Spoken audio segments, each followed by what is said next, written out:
Well, good evening, everyone, or afternoon or morning, depending on whether you're watching us live or you're on our YouTube channel later on. I just want to welcome you to today's edition, and this is August 2024 edition of the Waypoint 55 webinar. Every month we provide webinars and we try to have really practical kind of conversations.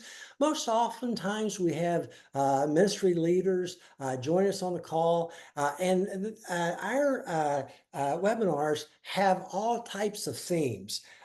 And they are all posted after the fact on our YouTube channel.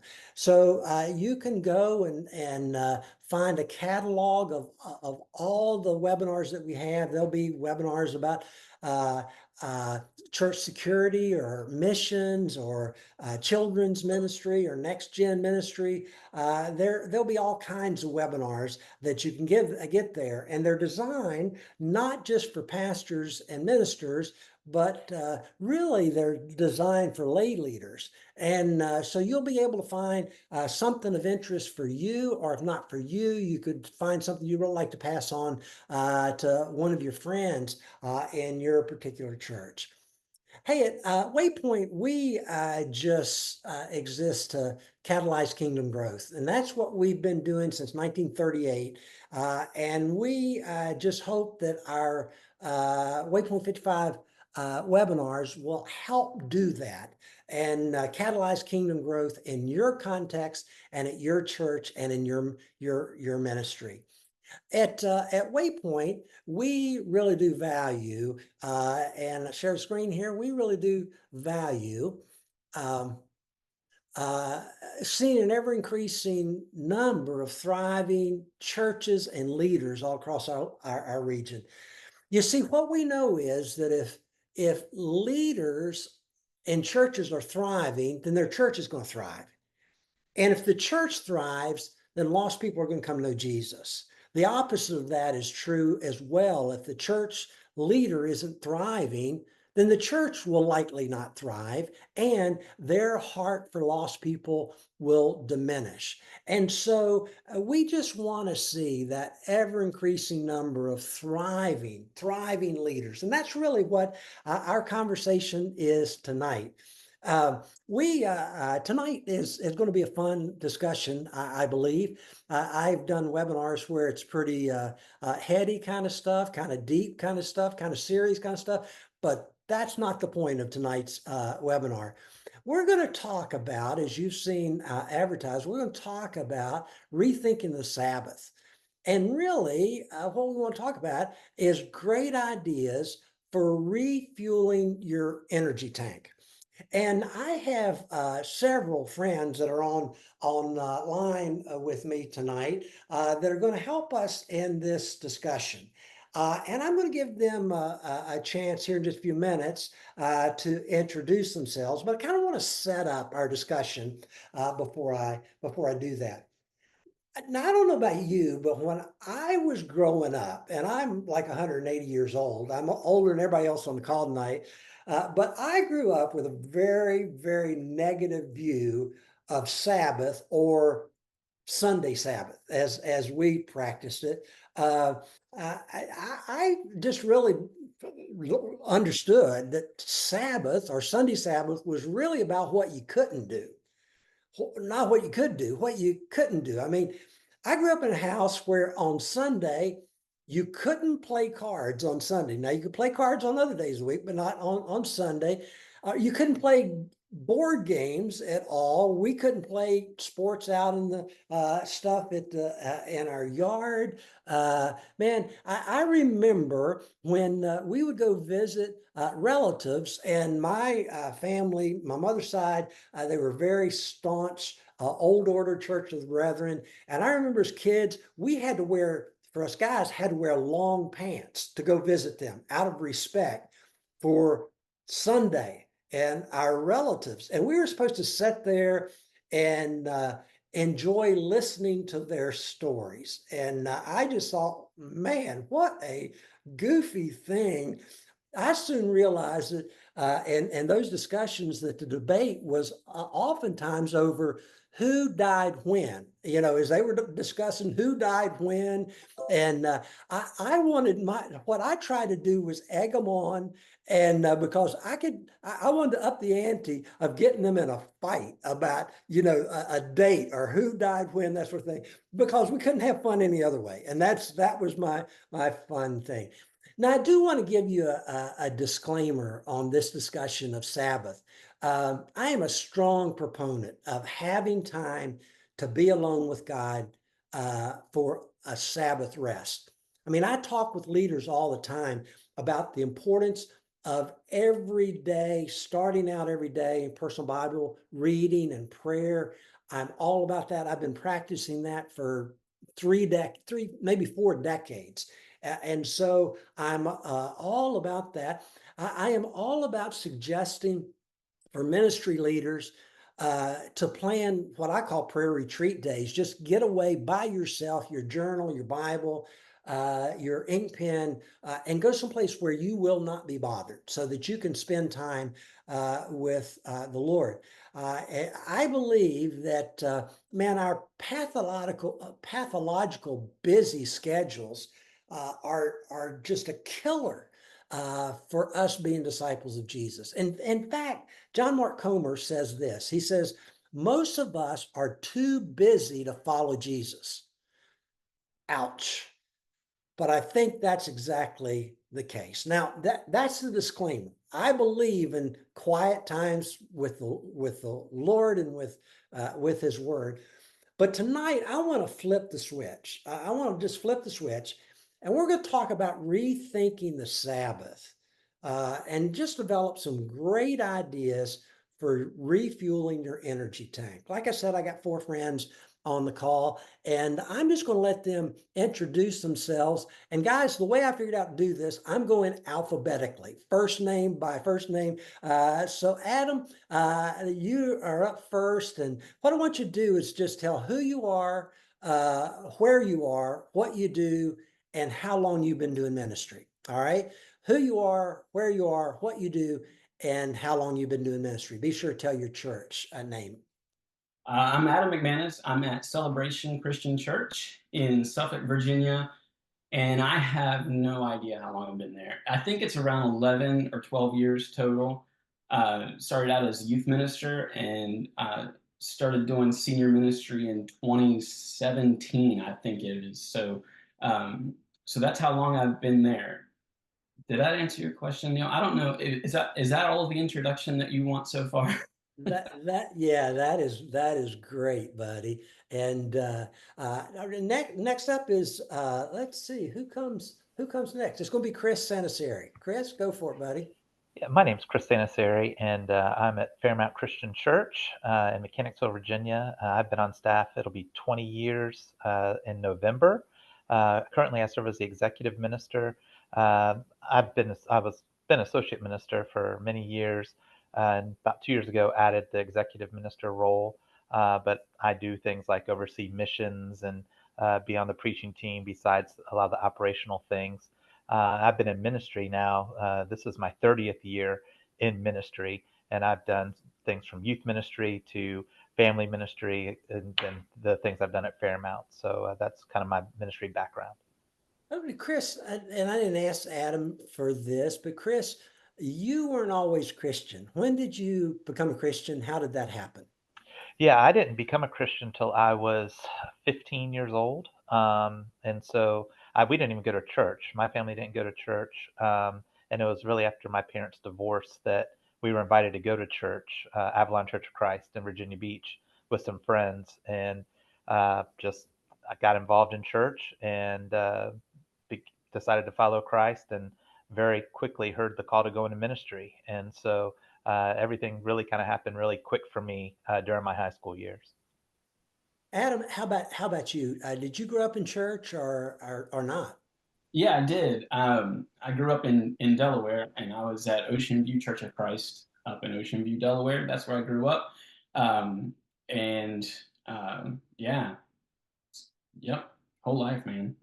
Very, very I cool. definitely, I will say, I mean, I definitely had some times that I deeply regret where I walked away from that.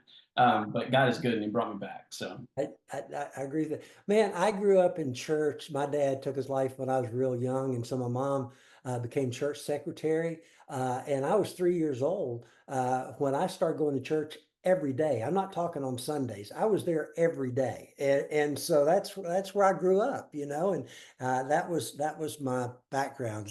West Main Street Church of Christ in Salem, Virginia. Roger, tell us about yourself, buddy. Yeah, my name's Roger Burns. I am the pastor at Restore Church in Jacksonville, North Carolina.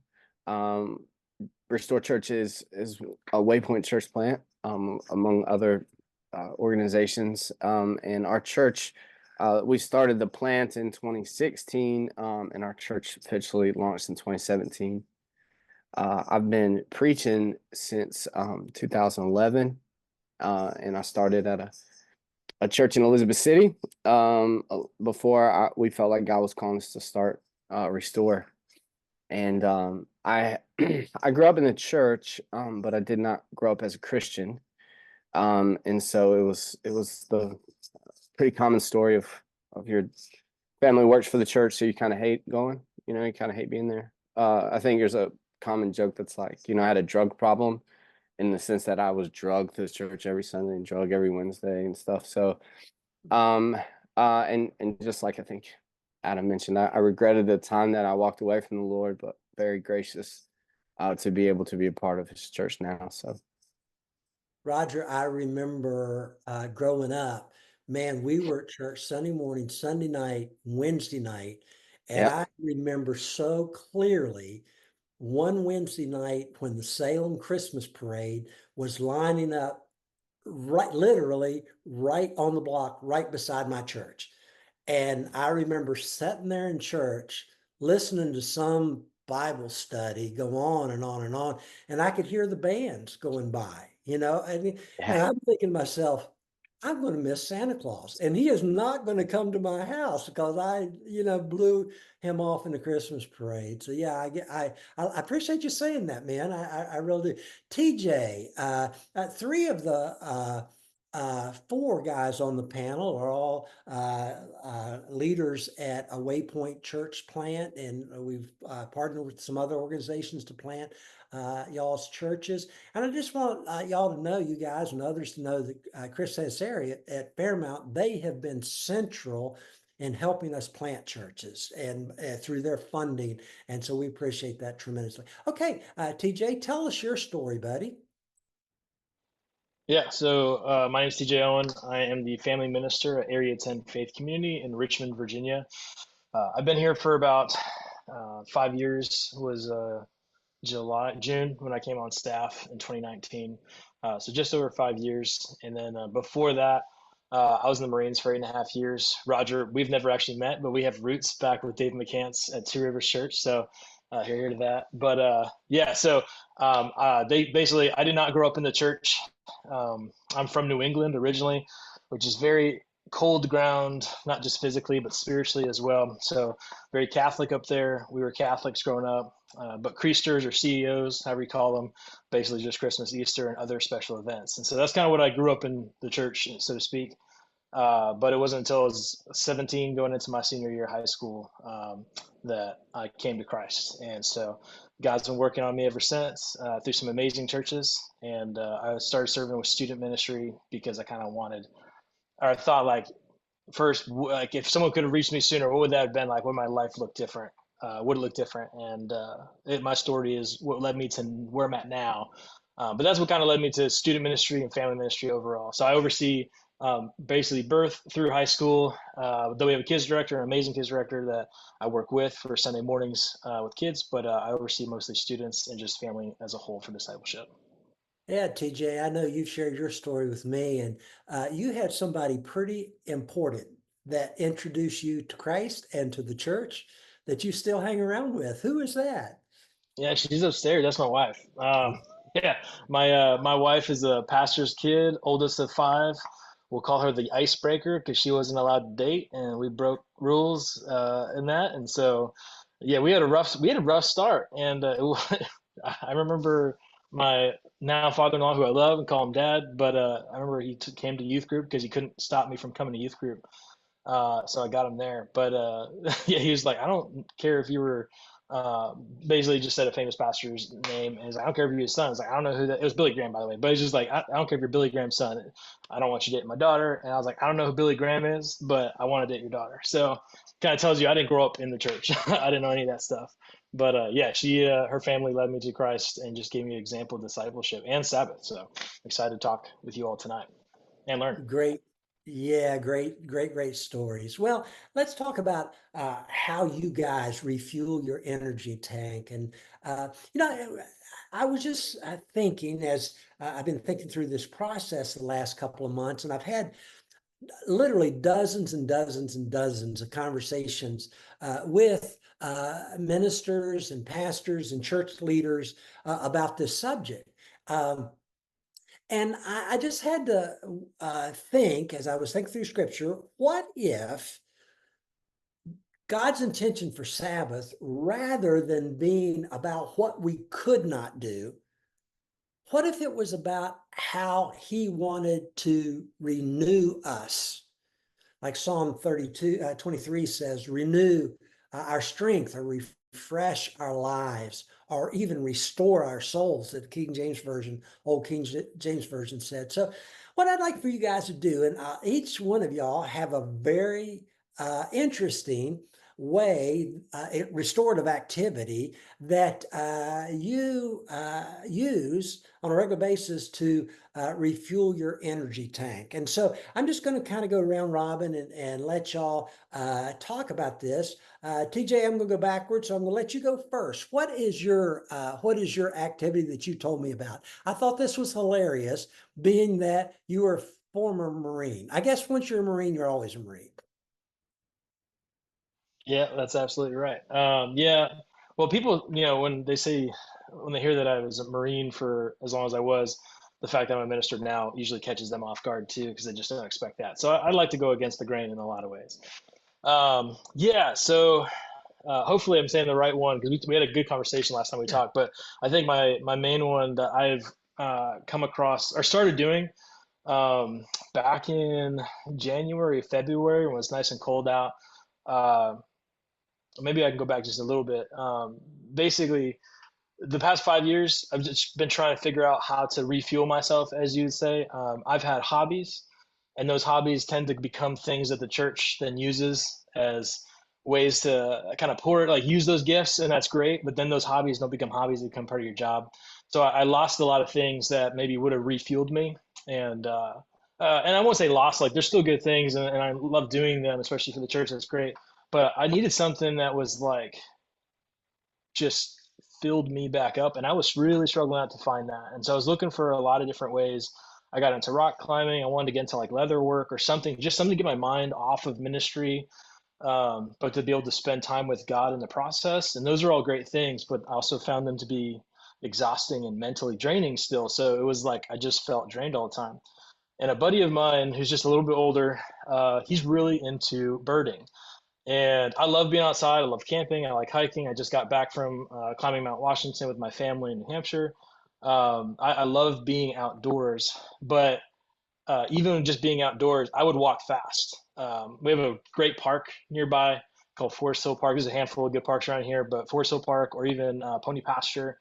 And my wife would hold my hand and she like yank me back because I was like walking fast. And I think that came from the Marines. Like, you just have to hurry everywhere. It's just kind of like instilled in me. But she's like, "Where are you going?" And so I'm like, "I don't know, but let's go faster." And so what I found was my issue was a big part of my issue was just I needed to slow down. So being out in the woods was fine, but basically bringing back to birding, my friend kind of brought me under his wing, no pun intended, to show me what that was or what that even meant. I thought it was, no offense to anyone wise in years, but I thought it was kind of like something older people did.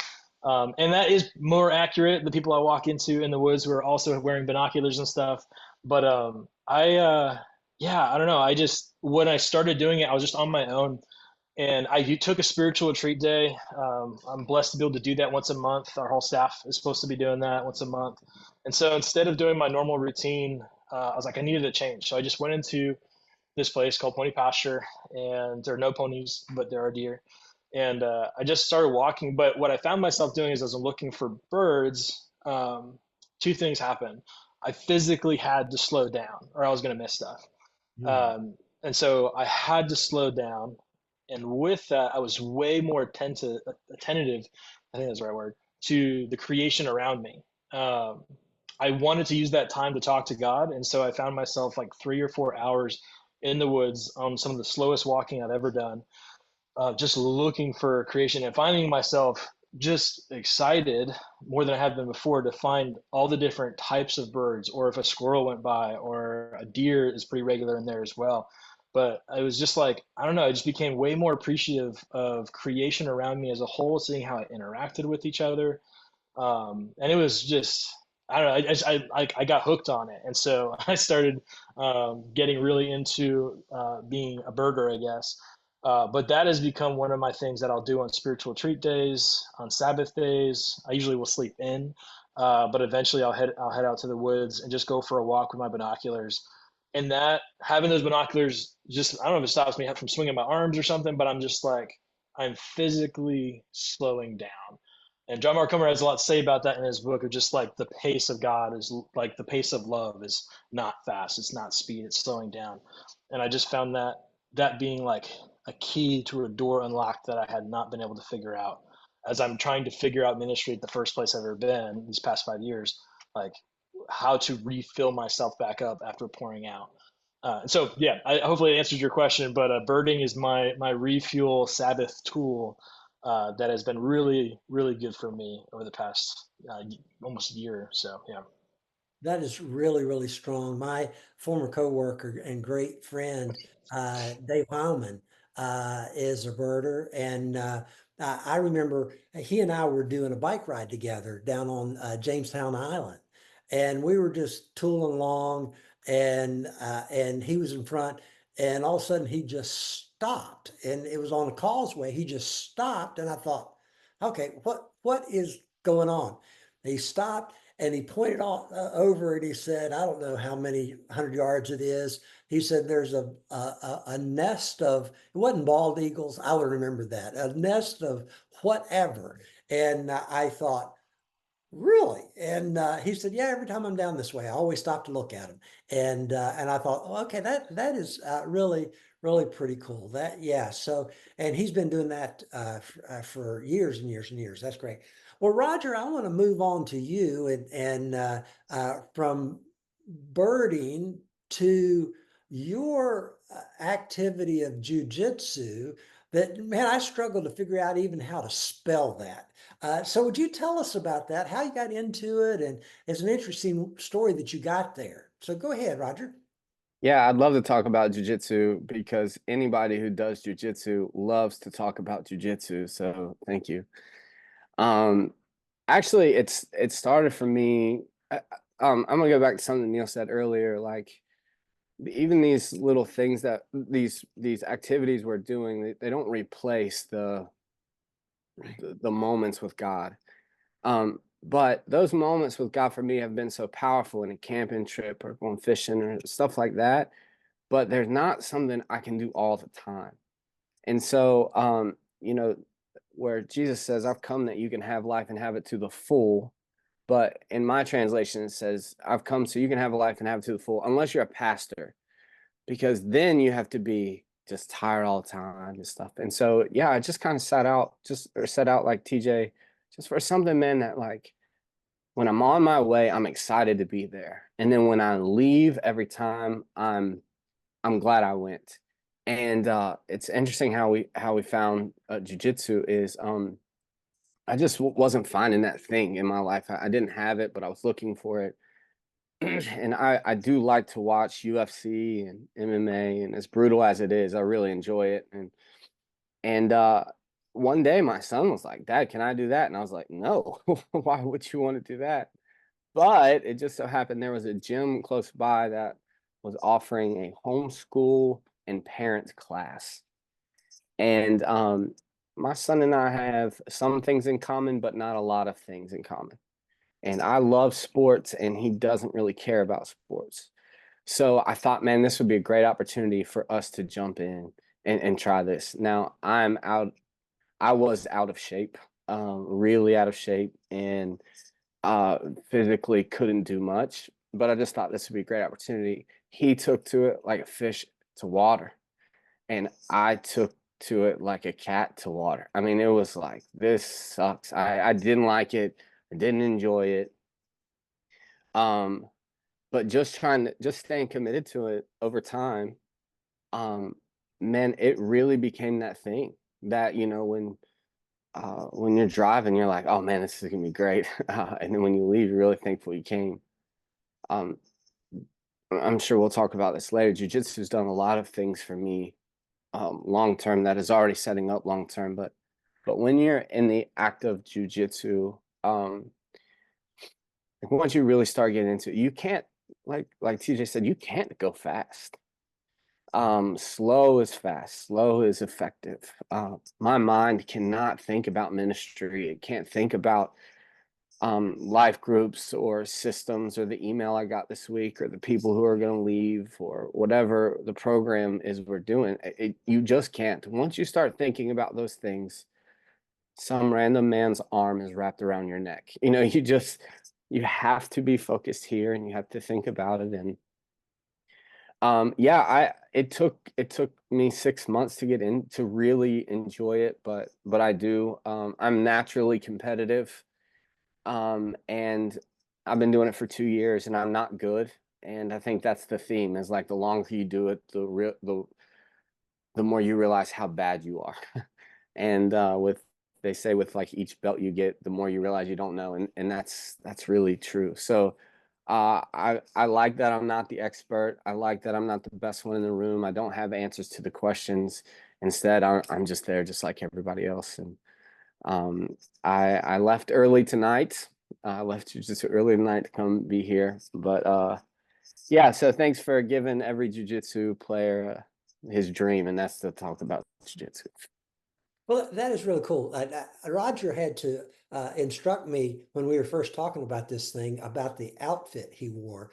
I said, please tell me you're not really wearing one of those sumo wrestling kind of outfits. And he said, no, no, no, no, not at all. I just try understanding that focus. That is really cool. And we're going to come back around to that. Thank you. Gave a great illustration. Appreciate how that started with your son and then graduated to you personally, and that's just really a cool thing. Now, Chris, I'm Chris Santasiere. I'm going to let you go next, and you have a great just restorative activity that I think a lot of us have. However, a lot of us do this activity only professionally. So would you talk to us about reading, Chris, for just enjoyment? Talk about that. Yeah, well, I've always loved to read, and let me say this: I'm probably the last person that needs to be on a panel about Sabbath, because I am talking about pace and stuff. It seems like I've always been one to push the pace in everything I do, and sometimes, and a lot of times, and this happens in ministry, people people push your pace for you, and so and I kind of fall into that. So I'm glad to be here just to learn from everybody else, because I need help with this. But reading is something I've always loved to do, um, and when I read, I really escape. I really get into the book I'm reading. I really, it's a way for me to really put myself in those books.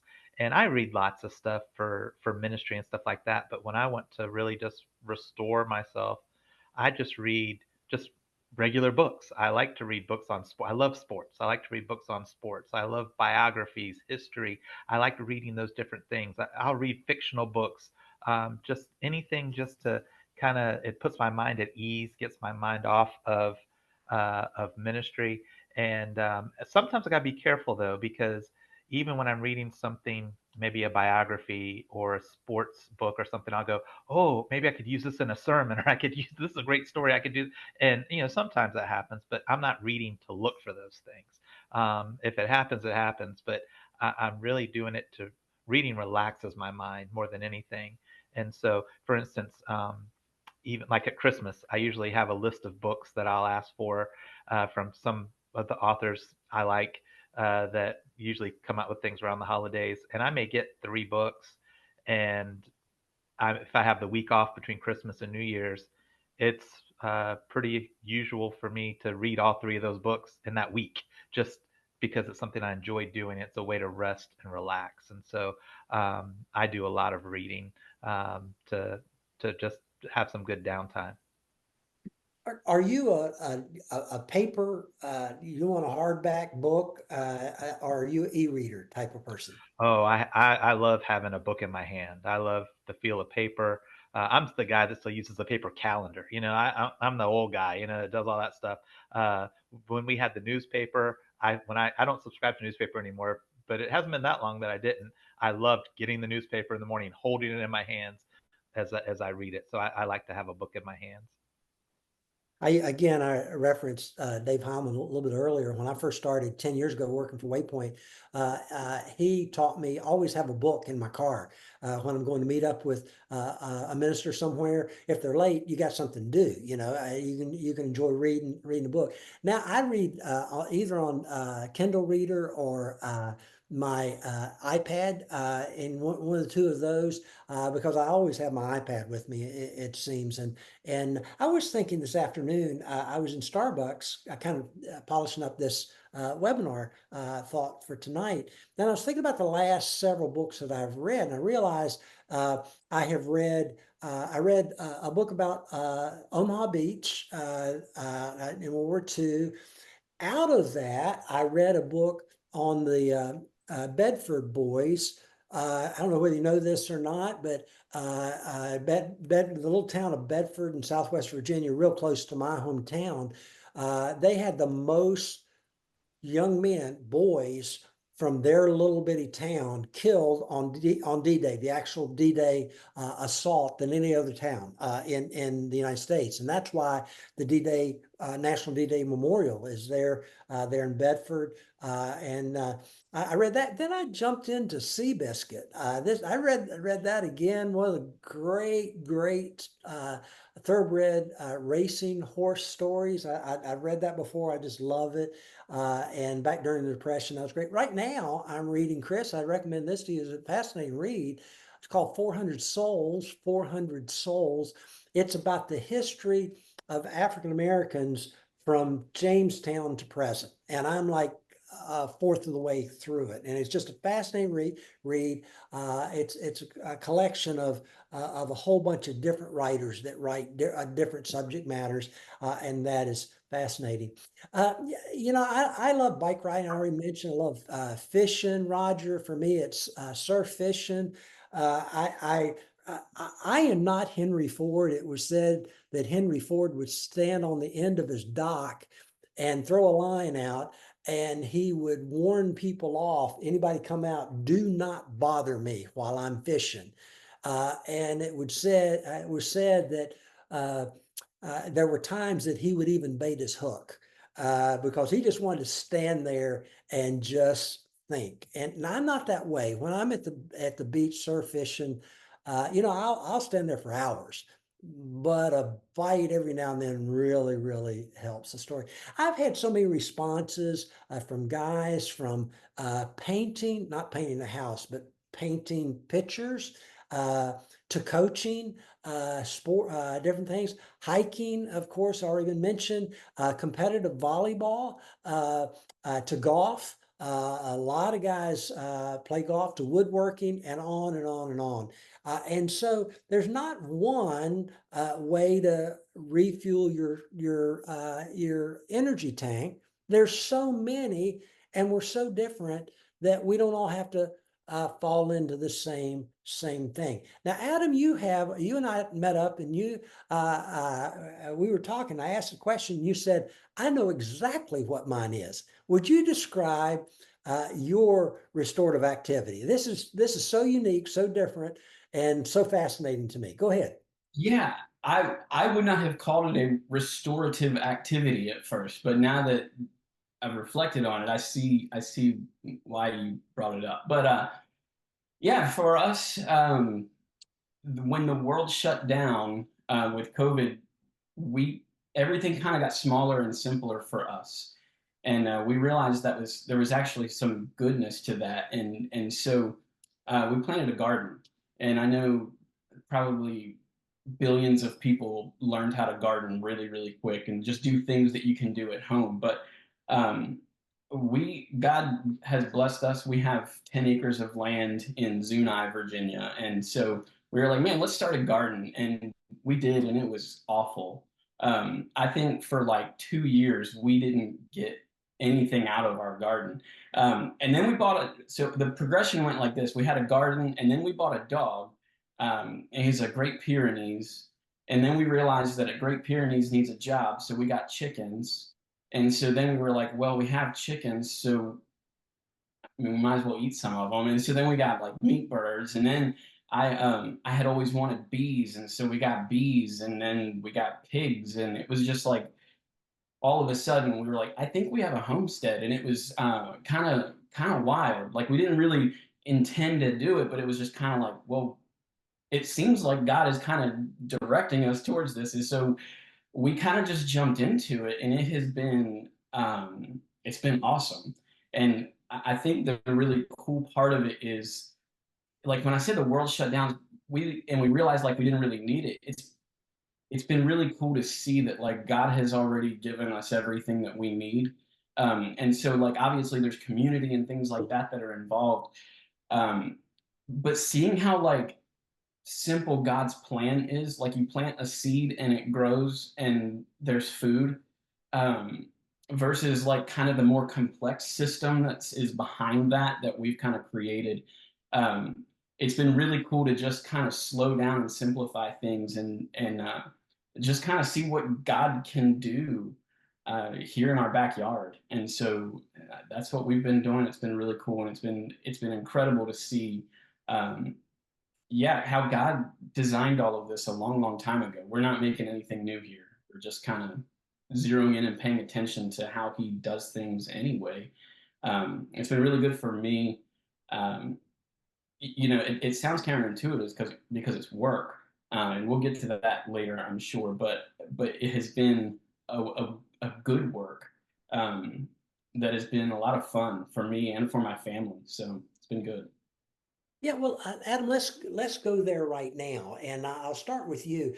Psalm 23, verse 2 and 3 in the Message. I love the way it translates those two verses. It says, "God, you find me quiet pools to drink from, and let me catch my breath." Adam, jump on that. Yeah, this is not a cool, quiet stream. It's hard work.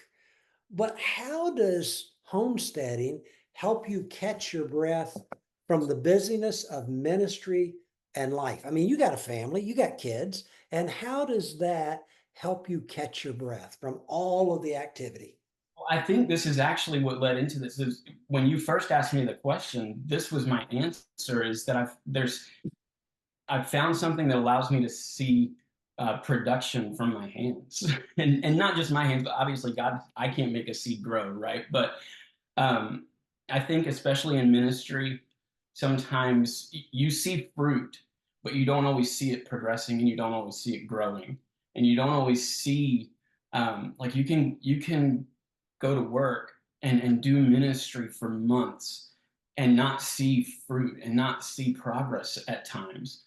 Um, and I think like that's man, I'm not trying to be like cheesy, but like when you plant a garden and you watch it and you realize that it's like a visual for the progress that's happening in your ministry. And so you tend to it and you care for it, and but you watch it grow, and it's something visual that you can kind of attach, like, yes, I see God is doing something through this work that I'm doing. And so then it's just that kind of a good reminder in the back of your mind. Like the same applies to your ministry at your church or in your family even.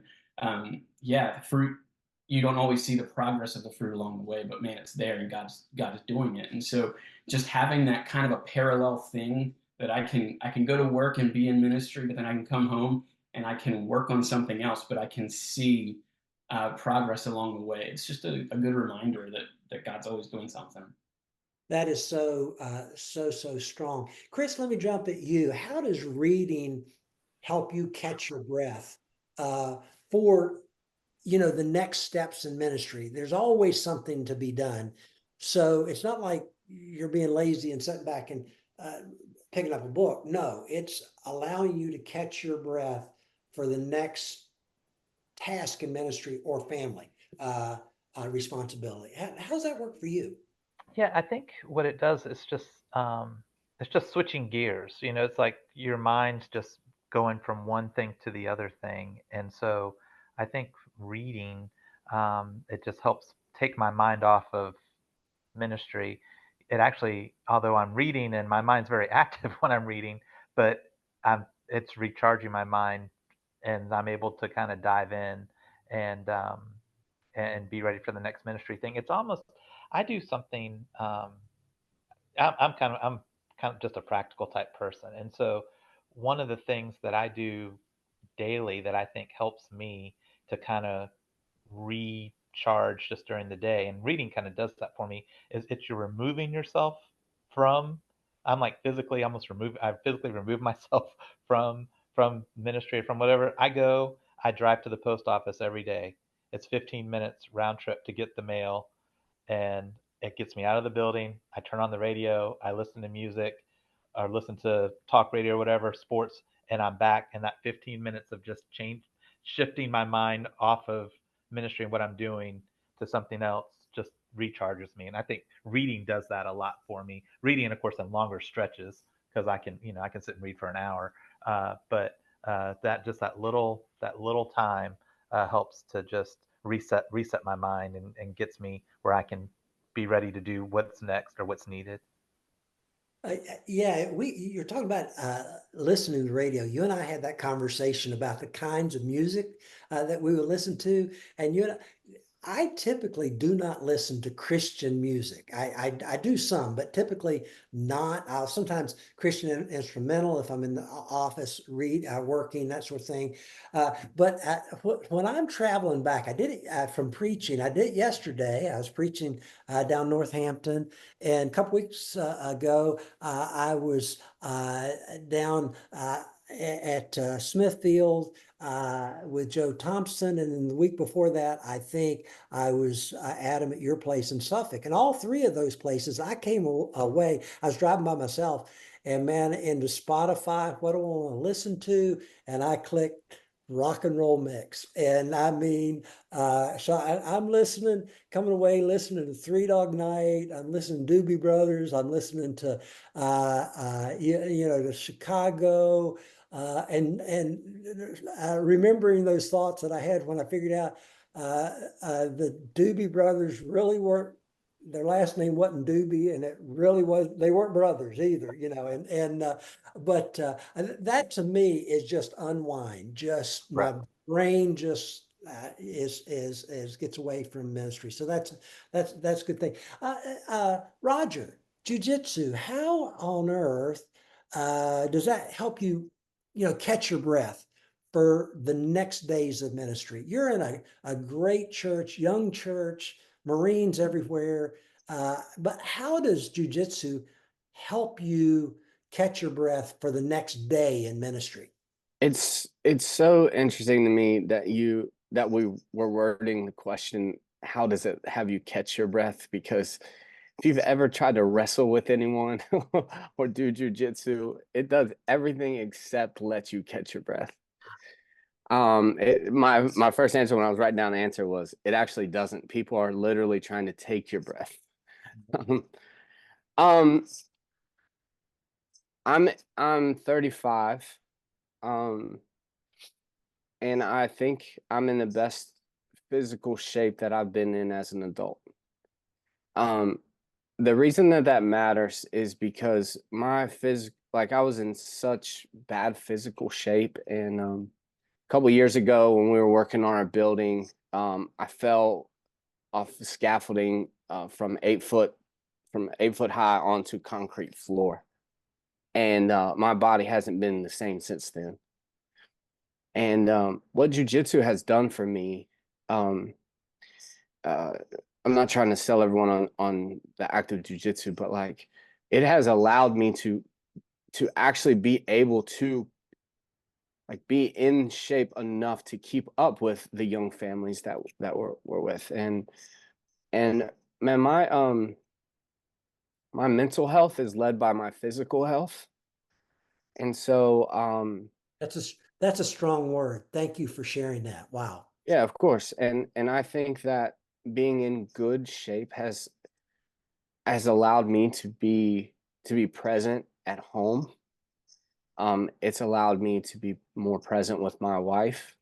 And then in ministry, it's just allowed me to have clarity and good mental health. Um, Again, when I'm there, I've started some ministry is really lonely. And it can be very isolating. One of the cool things about a jujitsu gym is when you walk in, you will see people from all walks of life, from everywhere. They say that jujitsu attracts nerds, that it's an autistic kid's dream, that it attracts athletes, and then it attracts has-beens. That's what I was. I'm the has-been. But like, can you find a more different group? And then we're all there doing the same things. We're learning the same things, and there's just a general like acceptance, and you're in. You show up, you sweat, you have like like I said, no one's good at it. And so it's this really cool connection with people that you wouldn't have met anywhere else. And so because I am very I rely a lot on relationships. I like to have friends, but we know that sometimes friendship and ministry is difficult. And so having people in the gym who don't care what I do for a living, although we've had a lot of people start coming to our church from the gym, it's never been my intention. I've never invited anyone. It's just come out of real friendships. And so jujitsu has given me physical health, which has led to mental health, but it's also given me some friends that you typically don't find in other places. And so that's what has allowed me to catch my breath. And that has allowed me to like stand up a little taller and feel like, all right, yeah, whatever the next season of ministry is gonna hold, it's gonna hold. I've got staff and leaders and elders, and we're all fighting that. But then over here, I've got this group of friends, and we're all fighting each other. um, and so, yeah, I would say that that's how jujitsu has allowed me to catch my breath. Roger, I can imagine because your church is filled with young Marines who are paid and trained to break people. And I would imagine that this has got to raise Roger in their eyes to say, yeah, man, if he can do that, he can. I'm going to listen. So it's got to give you credibility, I guess, is what I'm trying to say. Well, let's jump here, TJ. How does birding refuel you and giving you just ability to catch your breath for the next day or week in ministry? Yeah, I can tell you it does not elevate my cool status like Roger with his people. I brought some birding illustrations into my youth room, and they laugh at me, but they're laughing with me. But I've been able to tie it together, so I've become passionate about it. But it does not elevate my cool status whatsoever. Um, yeah, so I don't want to just kind of recycle what I said before, but I think a big part of for me, two things have come out of birding. Um, Again, I started back in February. The season it's not really like a birding season. It comes in the spring. Um, but what I found myself doing was spending a lot of time in nature, which is just good for me in general. Uh, I need like silence and solitude time, and so uh, it's allowed me to be out in nature by myself and primarily talking to Jesus the entire time I'm walking. Things that I'm going through, things personal, things ministry related, all that's coming out. in a real way versus listening to podcasts and watching Netflix or other things that I do when I'm at home or clean. I'm a neat freak too, so like that's probably from the Marines. But like, it's hard for me to Sabbath at home, or it has been, because like, oh, I got to do this, I got to do that, I got to do this, and so I couldn't Sabbath at home. But when I'm out in the woods and I'm doing this particular activity, I have one job, and that is to slow down and just look around. And so I find that's been my biggest thing again, is it's helped me. Catching my breath has looked like slowing down. There's a physical aspect of that, but much like Roger just said, like there's a mental aspect of slowing down as well. When you really have to kind of be aware of yourself, your surroundings. But the other aspect of, besides just slowing down and talking to Jesus as I'm just walking through the woods, there's like a lot of joy. It's kind of like I'm the kind of person, if you gamify something, I'm in. So like if you put badges, like our church is doing what we call Summer of Fun, and if you like go to an event, you get a badge for the type of event. Maybe it's a family event, so you get a family badge or something like that. Like if you gamify stuff, I'm just in. And so finding the different types of birds is brings like it's a shock of joy. I'm like, oh my gosh, I just discovered this bird. I didn't discover it. I just saw it for my first time. It's been around for a long time, but it was just like this, like just super shock of joy. I'm like, I found that bird. I've never seen a red-eyed vireo. Like that's legit. It's got beautiful eyes, and my binoculars are pretty good, and I can get nice and close. So I'm just like, this thing is gorgeous looking, and so it just brings joy and discovery, along with that physical and mental slowing down. And I think I don't know if we'll get to this later. I want to jump ahead, but I think um, part of that, it's not something I just do on Sabbath. Uh, that's something that I try and do regularly, not just once a week on a Sabbath. Like Allie and I, my wife's a hairstylist, so her days shift and whatnot, and so we try and link our Sabbath on the same day we have off together. We still don't have kids, so that does make it easier right now to try and make that happen. But this like Sabbath, or like doing this particular activity, physically slowing me down, mentally slowing me down, taking my mind off of things and talking to Jesus with it within this. That's practice for when I get to the Sabbath. So like if you're not practicing, I have found, and what I've read about through John Mark's book, love that book, been super informative for me. And so like if you're not practicing what Sabbath is going to look like, you can't run 100 miles an hour and then stop and then just try and rest. Like that's, I think, how our weeks go when you're getting those emails, or just something is happening in ministry is like, this isn't how I wanted my day to go, or I didn't get all the things I wanted to get done. I had a task list and I only handled 2 things, is what it feels like, because it's just ongoing. So like you have to check that kind of down and practice, just like, okay, like I'm going to start slowing down. The morning before I go to work, sometimes I would go and bird, and that would like slow my posture down. So when I went into work, I'd be okay. And by the time I got my Sabbath, I have practiced in a way. I've gotten myself into a zone where it's like I'm not coming from running 100 miles an hour. I've been birding throughout the week. So like that has allowed me to practice or prepare myself for a good Sabbath day, which I definitely believe we need. I really appreciate you sharing that, TJ. That's really strong. You mentioned John Mark Comer's book, and I have several resources here. I just want to share with the audience. And TJ, you suggested this, John Mark Comer's The Ruthless Elimination of Hurry. And that is a great read on the subject matter that we've talked about. A long time ago, I picked up Wayne Cordeiro's Leading on Empty, Refilling Your Tank and Renewing Your Passion. Obviously, at least part of the title of this webinar came from that line right there, Refilling Your Tank. Roger suggested this great book. I think just a super book on the subject matter today, Sabbath Finding Rest, Renewal, and Delight in Our Busy Lives. And that is a great book. And it's not, as Roger shared with me, it's not an all Christian book. I mean, he'll talk about Jewish practices. He'll talk about practices of people who are Buddhist. And I mean, it's just a fascinating read.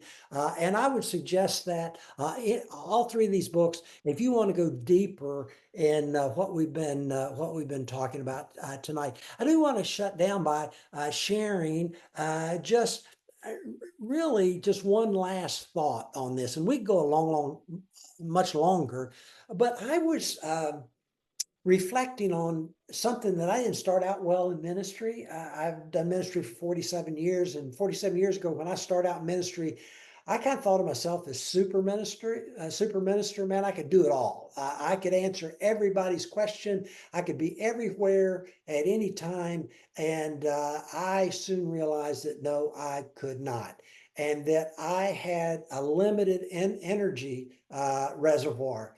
And when that began to get low, uh, uh, I suffered, my wife suffered, my girl suffered, and my performance suffered, my work performance suffered because my energy level was low. There's a passage of scripture in Luke chapter 8 and verse 46. It's a story where a lady came up, she had the issue of blood, and in a crowd, she touched Jesus. And I love Jesus' response. He said, "Who touched me? I know someone touched me because I have felt healing power go out from me." And that's what ministry is all about. It's about giving ourselves, giving our energy, and all of you guys leave it all on the field every day of ministry. You just give it all you got. And what we've been talking about tonight is how you can regularly refill your energy level. Carrie Newhoff has a great podcast on this subject. And I'll not get into all of what he said, just one statement from him. He said, the problem isn't taking time off, like for a vacation or for a Sabbath break. The problem isn't taking time off. The problem really is figuring out how to handle your time on. And all of you guys have described that so clearly tonight. And I appreciate that so very much. Guys, I want to thank you for your responses. Thank you for being on the call tonight. And I want to just close out the webinar just by sharing one last screen. And an upcoming event that I'm really excited about, and that's the South Carolina Lunch and Learn. And the theme is going to be leading from an overflow. It's going to be September 21st, 11 to 1:30, Kinetic Christian Church in West Columbia, South Carolina. I'm really privileged to be able to be there. It's a talk I love being able to share, and I'll give a couple TED Talks with some talk around about that subject. And if you're in South Carolina or in the Charlotte area even, would love to have you join me that Saturday morning for that lunch and learn. Well, folks, thanks so much for joining us for this Waypoint 55 webinar. And again, I just want to say thank you to my panelists, to Adam, and to Roger, and to Chris, and to TJ. Thank you for sharing your thoughts, and thank you for sharing your evening with us tonight. God bless you, friends, and bye-bye. Thanks, Neil. Mm-hmm.